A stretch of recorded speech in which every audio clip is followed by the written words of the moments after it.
बच्चों बच्चों बच्चों मेरे प्यारे बच्चों, आपके सामने है क्वाड्रेटिक इक्वेशन का सीएफपीक्यू क्वेश्चन। बच्चों सीएफपीक्यू क्वेश्चन क्या होता है? Competency focused practice question, competency based question कह सकते हैं। क्वेश्चन कह रहा है कि find the solution of the following equation. ये आपकी इक्वेशन गिवन है और हमें इसका सॉल्यूशन फाइंड आउट करना है। इक्वेशन के बाद यहाँ पे y is not equal to 1,3 दिया हुआ है, मतलब y की वैल्यू 1 या 3 नहीं होनी चाहिए। Show your steps and give valid reason. ठीक है, तो इसको हमें सॉल्व कैसे करना आइए देखते हैं। सबसे पहले इक्वेशन लिख लेंगे जो हमें गिवन है बेटा। We have y minus 1 multiplied by y minus 3, 1 upon y minus 3 plus 2y upon y minus 1 is equal to 2। Is that clear? अब बच्चों देखिए, y माइनस 1 और y माइनस 3 जो ब्रैकेट में है इसको हमने एज इट इज लिख दिया। ये जो दूसरा ब्रैकेट है इसमें हमने y माइनस 1 और y माइनस 3 का एलसीएम ले लिया। जब हमने बच्चों एलसीएम लिया तो 1 के साथ क्या मल्टीप्लाई हो जाएगा? y माइनस 1 प्लस 2y के साथ क्या मल्टीप्लाई हो जाएगा? y minus 3। ओके, बोलो बच्चों। अब यहां पे देखें बच्चों कि y माइनस 1 y माइनस 1 और y minus 3 y minus 3 cancel out हो जाएगा क्योंकि हमने एलसीएम ले लिया है। अब ये मल्टीप्लीकेशन में है, न्यूमरेटर में डिनोमिनेटर में है, तो कैंसिल हो जाएंगे। बचा क्या हमारे पास? y minus 1 plus 2y multiplied by y क्या हो जाएगा? 2y square plus minus minus 2y into 3 6y। Okay, is equal to 2। Now y square वाली टर्म को हम सबसे पहले लिख लेते हैं। क्या हो जाएगा? 2y square plus y minus 6y minus 5y हो जाएगा। क्यों? क्योंकि प्लस माइनस माइनस होता है और बड़े नंबर के आगे माइनस का साइन लगता है। माइनस 1 एज इट इज, और ये जो राइट हैंड साइड में 2 था इसको हमने लेफ्ट हैंड साइड में ट्रांसपोज किया तो माइनस 2 हो गया इज इक्वल टू 0।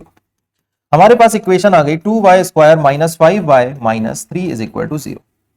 अब स्प्लिटिंग द मिडिल टर्म से हम इसको स्प्लिट करेंगे और इसके फैक्टर्स निकालेंगे। 3 2 6 होता है। देखिए 2y square minus 6y plus y में मैं इसको स्प्लिट कर सकता हूं।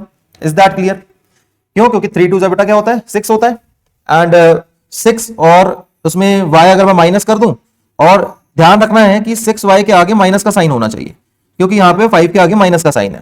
ठीक है, हम इसके डिटेल में नहीं जाएंगे, फिर भी मैंने आपको बेसिक क्लियर कर दिया है, ये आपको आना चाहिए। अब देखिए पहले दो टर्म्स में से अगर मैं कॉमन लूं 2y, तो बच्चों 2y लेने पर मेरे पास ब्रैकेट में बचेगा y माइनस 3। फिर इन दोनों टर्म्स में से जब मैं कॉमन लूंगा प्लस 1 तो अगेन y माइनस 3 बचेगा इज इक्वल टू 0। अब y माइनस 3 यहां से और y माइनस 3 यहां से अगेन जब मैं कॉमन लूंगा बेटा तो क्या बचेगा? 2y प्लस 1 बचेगा इज इक्वल टू 0।